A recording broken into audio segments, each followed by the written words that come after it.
नमस्कार, मैं हूं तुषार और आप देख रहे हैं सौगंध टीवी। जय श्री राम एक ऐसा अपने आप में शब्द है जिसका समाज, राजनीति और धर्म तीनों में इसका समावेश मिलता है। राजनीति में इसकी जो अगर बात की जाए तो राजनीति में इसे वोट एकजुट करने के लिए इसका इस्तेमाल किया जाता है, और अगर समाज की बात की जाए तो समाज में इसे समाज को एकजुट करने के लिए इसका उपयोग किया जाता है। लेकिन धर्म में अगर बात की जाए तो भगवान हनुमान याद आते हैं और रामायण याद आता है। जी हाँ, मैं इस समय मौजूद हूँ सिद्ध हनुमान मंदिर झंडेवालान नई दिल्ली में जो है, और आज हम दिखाएंगे कि 108 फीट की ये जो प्रतिमा है भगवान हनुमान की, वो अपने आप में कितनी खास है और क्या क्या खूबियां हैं इनकी। तो आइए आपको दिखाते हैं इस मंदिर में और क्या क्या है। 108 फुट संकट मोचन धाम मंदिर जो कि दिल्ली की करोल बाग में स्थित है। आज ये मंदिर विश्व विख्यात है क्योंकि इस ऐतिहासिक प्राचीन मंदिर पर जो हनुमान जी की 108 फुट ऊंची विराट विशाल अद्भुत अलौकिक वो स्वचलित प्रतिमा बनी है। ये प्रतिमा आज पूरे विश्व में भारत की शान और दिल्ली की पहचान के रूप में दिल्ली को प्रस्तुत करती है। जब जब कहीं पर दिल्ली को दिखाया जाता है तो पहचान के लिए हनुमान मूर्ति दिखाना उनके लिए अनिवार्य हो जाता है। तो चलिए अब हम आपको दिखाते हैं कि ये जो मंदिर है इसमें क्या क्या खूबियां हैं, और आगे आपको दिखाते हैं। सबसे पहले ये आप इनका मुख्य द्वार इस मंदिर का देख सकते हैं कि ये अपने आप में कितना भव्य और कितना अलग दिखता है। जिस प्रकार से ये जो मुख्य द्वार है ये बहुत ही अलग दिखता है, क्योंकि नॉर्मल मंदिरों में ऐसा नहीं होता है। आइए हम आपको अंदर की चीज़ें दिखाते हैं, अंदर में क्या क्या चीज़ें मौजूद हैं। और सबसे पहले यहाँ पे हनुमान जी की एक मूर्ति नज़र आ रही है, और उसके अलावा और भी कई मूर्तियाँ रखी हुई है। लोग मौजूद हैं यहाँ पे, और आज मंगलवार का दिन है जिसकी वजह से भी कई लोग यहाँ पे आए हुए हैं। लाल रंग जो है वो भी हनुमान जी का ही माना जाता है। आप देख सकते हैं कि उस तरफ भी कई मूर्तियाँ हैं, वहाँ पर भी आप मूर्तियाँ देख सकते हैं। यहाँ हनुमान जी की मूर्तियाँ हैं, और यहाँ महंत ओम गिरी जी से हम बात करेंगे और उनसे यहाँ की और भी चीज़ें पूछेंगे, क्योंकि यहाँ बहुत सी ऐसी चीज़ें हैं जो अपने आप में बहुत खास है। सेवागिरी जी बहुत सिद्ध संत थे। मूर्ति श्री पंचदश नाम जूना अखाड़ा के परंपरागत संत मूर्ति थे। जम्मू कश्मीर में वैष्णो देवी में बहुत सेवा करते थे, भंडारे में सेवा करते थे। दिल्ली को 108 फुट के हनुमान जी की मूर्ति बनाकर एक अलग पहचान दिलाई। वास्तव में मंदिर के अंदर हमारे बाबा जी जो संस्थापक हैं इस मंदिर के, और वो संचालक भी इस मंदिर के थे, श्री नागा बाबा सेवागिरी महाराज। उनकी कल्पना थी कि मंदिर पर हर भगवान की मूर्ति, हर माता की मूर्ति यहाँ पर होगी। आपने अभी ये मंदिर देखा है, थोड़ा सा आगे जाएंगे दूसरा मंदिर देखेंगे, और आगे जाएंगे दूसरा मंदिर देखेंगे। बहुत मूर्तियाँ हैं जहाँ जो भक्त जहाँ पर जिस भगवान की पूजा करना चाहता है, जिस माता की पूजा करना, उसके आगे मत्था टेके उसके आगे बैठ के वो पूजा कर सकता है। हनुमान जी की मूर्ति यहाँ सबसे ज़्यादा है। एक तो मैं देख सकता हूँ यहाँ पे, यहाँ सामने मेरे सामने है। मैं कैमरामैन को बोलूँगा कि आप एक बार वहाँ पे दिखाएं कि वो जो हनुमान जी की एक मूर्ति है वो कोने में है। साथ ही साथ सामने में भी एक हनुमान जी की, इस तरफ भी एक मूर्ति है। 108 फुट संकट मोचन धाम का जिक्र आते ही स्वतः ही बाबा महंत सेवागिरी जी महाराज का जिक्र आ जाता है। इस मंदिर के निर्माण में बाबा जी ने अपने जीवन के समस्त आखिरी वर्ष समर्पित कर दिए थे। सन 1994 में जब मंदिर के संस्थापक बाबा सेवागिरी ने महाराज ने हनुमान जी के आदेशानुसार प्रतिमा के निर्माण का संकल्प लिया। सन 2007 में बाबा के संकल्प ने मूर्त रूप ले लिया, यानी हनुमान जी की 108 फुट ऊंची प्रतिमा अस्तित्व में आ गई। मूर्ति में स्वचालित यंत्रों के द्वारा हनुमान जी के सीने में भगवान राम का प्रकटीकरण होना यह एक भव्य दृश्य को प्रस्तुत करता है। लोगों को ऐसा लगता है क्योंकि ये हनुमान जी की 108 फुट ऊंची प्रतिमा सच में कुछ सालों पहले ही लोगों के देखने में आई, लेकिन ऐसा नहीं है। जहां पर ये आज हनुमान जी की विशाल प्रतिमा बनी है, वो मंदिर भी कुछ समय पहले ही बना है। ये मंदिर बहुत प्राचीन है, लगभग 200 साल से भी ज्यादा पुराना। इस मंदिर की पवित्र धरती पर 200 सालों में न जाने कितने साधु संतों व नागा बाबाओं ने अपना डेरा डाला था और यहाँ पर एक धूने को जागृत किया था। वो धूना आज भी इस मंदिर के परिसर में स्थित है। बात सन 1945 के आसपास की है, जब ब्रह्मलीन श्री महंत नागा बाबा सेवागिरी महाराज लगभग 25 साल की उम्र में दिल्ली आए।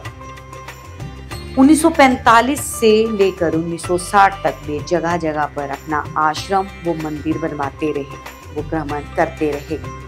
लेकिन अंत में उन्होंने 1960 के लगभग दिल्ली के करोल बाग स्थित भूली भटियारी के धूने को विकसित करने में अपने आप को समर्पित कर दिया। 1960 में जब बाबा पूरी तरह से इसी धूने पर अपना समय बिताने लगे, तो एक दिन वो हुआ जो नियति चाहती थी। स्पष्ट हो गया कि क्यों बाबा को नियति यहाँ लेकर आई। बाबा तो माता वैष्णो रानी, वो शिव जी के उपासक, वो परम भक्त थे। लेकिन एक दिन इसी स्थान पर बाबा को हनुमान जी ने दर्शन दिए और दर्शन में आदेश दिया। हनुमान ने कहा, जहां पर तुमने अपना धूना बनाया है, वहीं पर जो पहाड़ है, उस पहाड़ को मेरी दिशा निर्देश अनुसार खोदो। वहां तुम्हें मेरी एक सूक्ष्म मूर्ति मिलेगी और जब तुम्हें वो मूर्ति मिल जाए तो उस मूर्ति के लिए यहाँ पर मंदिर बनवाना और जहां पर पानी का कुआं है, वहां पर एक मेरी विशाल प्रतिमा बनवाना। उस प्रतिमा का दाहिना पैर इस कुएं के ऊपर नजदीक में होना चाहिए। बाबा जी ने जब ये हनुमान जी के आदेशानुसार पहाड़ की खुदाई करवाई, तो सच में वहां पर हनुमान जी की एक सूक्ष्म प्रतिमा मूर्ति मिली, जो आज मंदिर के गर्भगृह में मौजूद है और देश विदेश से लाखों भक्त रोजाना उसका दर्शन कर अपनी मुरादें पूरी करते हैं। बाल हनुमान जी हैं, इसकी मूर्ति रखी हुई है और इसकी पूजा करने से आदमी को सब प्रकार से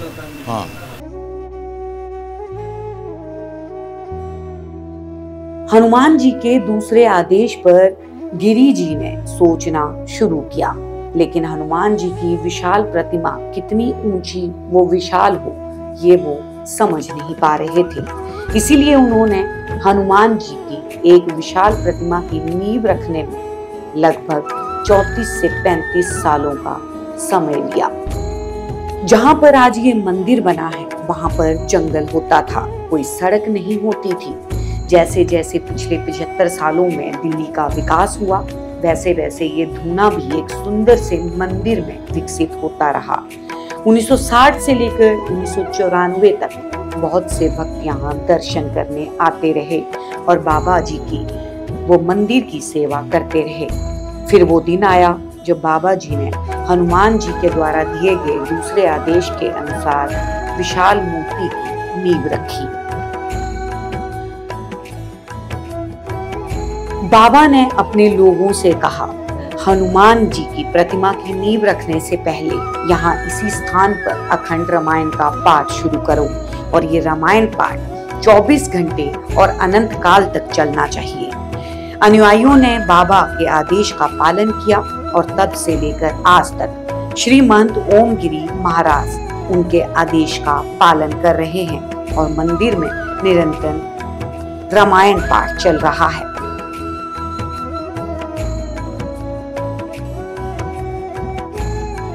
रामायण पाठ जैसा कि बताया है, अखंड रामायण पाठ 24 घंटे रामायण पाठ यहाँ पर होता है। इसको 12 ब्राह्मण 12 पंडित हमारे मिलके करते हैं। ये भी पंडित हैं, ये भी पंडित है, वो भी पंडित है, ऐसे 12 ब्राह्मण मिलके करते हैं। 1 घंटा सुबह करते हैं, 1 घंटा रात को करते हैं। सभी भक्तों को हनुमान जी के विशाल मूर्ति और उनके हाथों को लगाने से संबंधित एक किस्सा और बताने योग्य है। जब बाबा ने मूर्ति बनाने का संकल्प लिया तो पहले यह मूर्ति 52 फुट की बननी थी, लेकिन जब 52 की मूर्ति तैयार होने वाली थी तो बाबा को हनुमान जी ने आदेश दिया कि इसे और ऊंचा कीजिए। फिर से बाबा जी ने सभी कारीगरों से बोला कि और ऊंची। फिर से ये मूर्ति 71 फुट की बनी, लेकिन फिर से बाबा को हनुमान जी ने आदेश दिया और ऊंची। अंत में जब ये मूर्ति संपूर्ण हुई तो जमीन से लेकर मुकुट तक हनुमान जी की मूर्ति 108 फुट है। 108 फुट की मूर्ति हनुमान जी ने बाबा से बनवाई, लेकिन अगर नींव से लेकर ऊपर ध्वजा तक मूर्ति को नापा जाए तो 173 फुट लगभग 250 फुट ऊंची मूर्ति है। ये तो था नींव के 40 फुट गहराई से लेकर ऊपर ध्वजा तक मूर्ति बनाने का किस्सा। अब आते हैं हाथों पर। जब ग्वालियर से हाथ बनकर दिल्ली आए और बहुत से कारीगरों ने हाथ उनके स्थान पर लगाने का कार्य शुरू किया तो लगभग 10 दिनों तक हाथ नहीं लग पाए। जब हाथ लगाने की कोशिश की गई, हाथ फिट नहीं हो पाए। सभी कारीगर वो मंदिर से जुड़े लोग बहुत परेशान हो गए। फिर सभी कारीगर और मंदिर के लोग बाबा के पास गए, बाबा को सारी बात बताई। बाबा ने सिर्फ इतना कहा कि हनुमान जी की मूर्ति के समापन का अंतिम कार्य है। जैसे मूर्ति शुरू होने से पहले रामायण का पाठ शुरू किया था, उसी तरह अब राम का ही सहारा लेना होगा।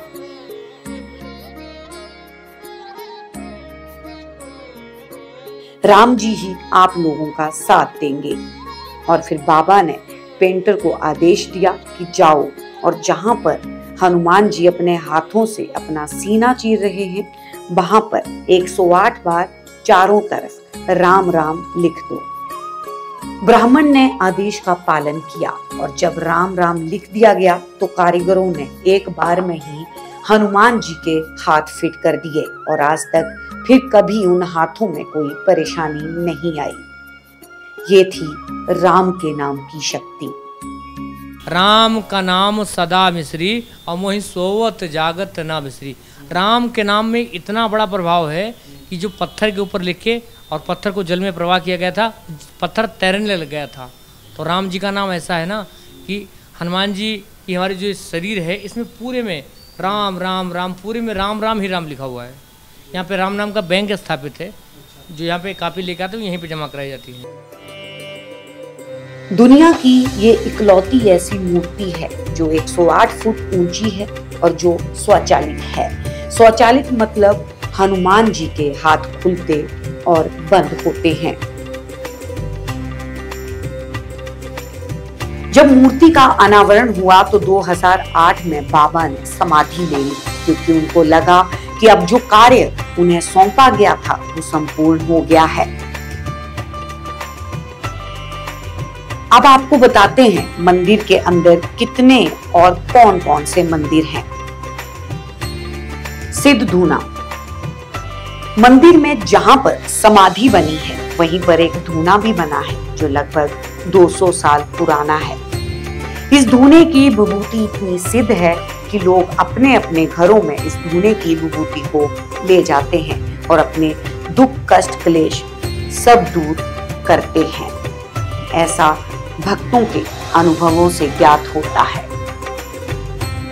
यहाँ पर धूना प्रज्वलित होता था। धूने की अभी भी क्या होता है, इस धूने की थोड़ी समिधा, थोड़ी सी राख लेके आप अपने घर पे ले आओगे तो आपको बहुत अच्छा लगेगा। घर पे सुख शांति होगी, घर पे शांति होगी, घर पे कोई कलेश नहीं होगा। संकट मोचन जल का कुआं मंदिर परिसर में जहां हनुमान जी की विशाल प्रतिमा का दाहिना पैर है, उसी पैर के नीचे एक जल का कुआं है। ये मंदिर वो मूर्ति अरावली पर्वत श्रृंखला पर बना हुआ है। मूर्ति जितनी ऊंची है उतनी ही जमीन से गहराई है। लगभग 20 फुट नीचे श्री माता वैष्णो देवी की गुफा है और उस गुफा में ज्वाला जी से लाई गई अखंड ज्योत है जो वर्ष 2006 से अखंड जल रही है।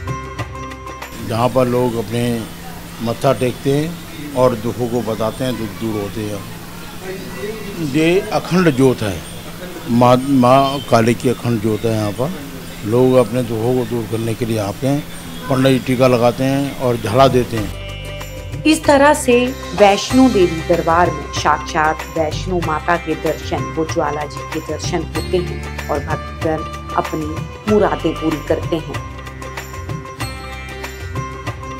जो विशाल मूर्ति हम देख रहे हैं वो हनुमान जी का विशाल रूप है और हनुमान मूर्ति के दोनों पैरों के बीच में सुरसा का खुला मुख और सुरसा के खुले मुख में से होकर अंदर जाने के प्रवेश द्वार से देखें तो अंदर सूक्ष्म हनुमान जी के दर्शन होते हैं। जो मंदिर रामायण के सुंदरकांड की एक कथा से प्रेरित होकर बनाया गया हो तो सोचो वहां भक्तों की मुरादें पूरी नहीं होंगी क्या। हनुमान जी के आदेशानुसार पहाड़ की खुदाई करके जो मूर्ति निकली वही आज मंदिर के गर्भगृह में मौजूद है और इससे देश विदेश के लाखों भक्त रोजाना उसका दर्शन कर अपनी मुरादें पूरी करते हैं। जहां ये मंदिर आज बना है वहां पहले पहाड़ व भूली भटियारी के जंगल होते थे। लोग यहाँ पर आने से घबराते थे। लोगों से सुना है कि यहाँ पर भूतों का वास था। भूली भटियारी के पास हनुमान जी सीना खोलकर खड़े हैं और लोग बिना किसी डर और संकट के मंदिर व मंदिर के आसपास रहते हैं, काम करते वो घूमते हैं। हनुमान जी की मूर्ति के सामने की तरफ तो पूरा खचाखच भरा शहर और मूर्ति के पीछे घना जंगल और जंगल में हनुमान जी के अनगिनत बानर सेना। एक बंदर को रोजाना हनुमान जी के एक कान में आकर बैठ जाता है और कुछ समय के बाद अदृश्य हो जाता है। उस बंदर के दर्शन जिस भक्त ने किए तो समझो उस भक्त को हनुमान जी के साक्षात दर्शन हो गए। दिखाएंगे आपको कि किस प्रकार से लोग यहाँ पे पाठ करते हैं और साथ ही साथ यहाँ पे शांति के लिए लोग आते हैं, बैठते हैं और अपना वक्त भी बिताते हैं। कैसी लगी हमारी ये पूरी स्टोरी कमेंट करके आप ज़रूर बताएं और इस तरह के तमाम खास स्टोरियों के लिए, जो खास कहानियों के लिए आप कमेंट करें और हमें बताएं कि कैसी लगी। उसके बाद हम आपके लिए फिर से ऐसी कोई कहानी लेके आएंगे जो इसी तरीके से जो प्रसिद्ध कुछ चीज़ें होंगी वो आपके लिए हम ज़रूर लाएंगे। तब तक देखते रहिए सौगंध टीवी।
आप देख रहे हैं सौगंध टीवी, सौगंध वतन की।